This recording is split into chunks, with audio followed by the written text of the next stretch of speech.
Brazil জাতীয় দলের coach হতে চান না ফিলিপে লুইস, ঘোষণাটা তিনি নিজেই দিয়েছেন। এই সংবাদ শোনার পর ব্রাজিল আর্জেন্টিনা ম্যাচের পর থেকে যারা চিন্তা করছিলেন বা স্বপ্ন দেখছিলেন ফিলিপে লুইস ডরিভাল জুনিয়রের স্থলাভিষিক্ত হলে বোধহয় খুবই ভালো হয়, এমন চিন্তা যারা করেছিলেন তাদের জন্য এই সংবাদটা সত্যি বেদনাদায়ক। কিন্তু ফিলিপে লুইস এমন কঠিন পরিস্থিতির মধ্যেও আপনাকে চোখে আঙুল দিয়ে আবেগ নয় বিবেক দিয়ে চিন্তা করতে বুঝিয়ে দিলেন। কেন আপনি বিবেক দিয়ে চিন্তা করবেন বিষয়টা আপনার সামনে আমি একটু খোলাসা করে বলি। ফিলিপে লুইসের কত বয়স? মাত্রই তো এসেছেন কোচিং কেরিয়ারে, রাইট? এই অল্প সময়ের কেরিয়ারে আপনি বা আমি এতক্ষণ ধরে যারা চিন্তা করেছিলেন যে ফিলিপে লুইস কোচ হলে ভালো হয়, আপনি সত্যি করে বলেন তো আপনি কখনো ফ্লেমেঙ্গোর খেলা দেখেছেন? কয়টা ম্যাচ দেখেছেন আজ অবধি রেজাল্ট ছাড়া? শুধুমাত্র স্ট্যাট চেক করে একজন কোচের ফিউচার বলে দেওয়াটা খুবই টাফ। একজন কোচের শুধুমাত্র মাঠ পরিচালনা করা দায়িত্ব না, ম্যান সিলেকশন থেকে নিয়ে শুরু করে ড্রেসিং রুম কীভাবে কন্ট্রোল করতে হয় সব কিছু তাকে হ্যান্ডেল করতে হয়। কোচিং পেশায় মাত্রই এসেছেন, বলতে গেলে শুক্রে 8 দিনও হয় নাই। তার স্ট্যাট ভালো, ডেফিনেটলি সে ভালো করছে, কিন্তু কথা হলো এত কম সময়ে ব্রাজিলের লিগে এসে নিজেকে মোটামুটি মেলে ধরার পর আপনি হুট করে জাতীয় দলে ডাক দেবেন, এটা হবে সবথেকে বড় ভুল সিদ্ধান্ত।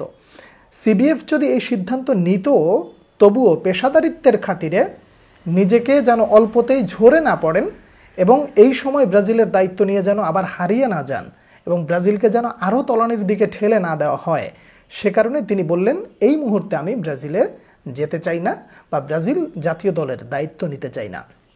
এই যে বাস্তবতাটা, এই বাস্তবতাটাই আপনাকে সবার আগে মাথায় রাখতে হবে। এটাই হচ্ছে ফুটবলের সবথেকে ক্রুশাল মোমেন্ট। এই ক্রুশাল মোমেন্টে আসলে সিদ্ধান্তগুলো প্রত্যেকটা পেশাদার ফুটবল থেকে নিয়ে শুরু করে ফেডারেশন এবং কর্মচারী সবাইকেই নিতে হয়। আপনাদেরকে আরও একটা উদাহরণ দেই, যারা রিয়াল মাদ্রিদের খেলা দেখেন কিংবা যারা ফুটবল ফলো করেন তারা নিশ্চয়ই জেনে থাকবেন জাভি আলোনসো নামের একজন প্লেয়ার ছিলেন স্প্যানিশ, যিনি রিয়াল মাদ্রিদের এক প্রকার মধ্যমণি ছিলেন ডিফেন্সিভ মিডে। তিনি এখন এই মুহূর্তে বায়ার লিভারকুজেনের কোচ। কথা হলো রিয়াল মাদ্রিদ থেকে কার্লো আনচিলত্তি বেরিয়ে যাওয়ার পর ডন কার্লো আনচিলত্তির স্থলাভিষিক্ত হবেন জাভি আলোনসো। তো এই যে একজন কোচকে ছোট দল থেকে নিয়ে যে আরেকটু বড় দলে দেওয়া, তারপরে তাকে ওখানে নার্সারি করা, নিজে একটু অভিজ্ঞতা হোক, ইউরোপে আসুক, ইউরোপে খেলা কেমন করতে পারে, তারপরে নিজেকে একটু পরিশীলিত করুক, এই যে পরীক্ষাগুলো প্রত্যেকটা কোচকেই আসলে এইভাবে দিতে হয়।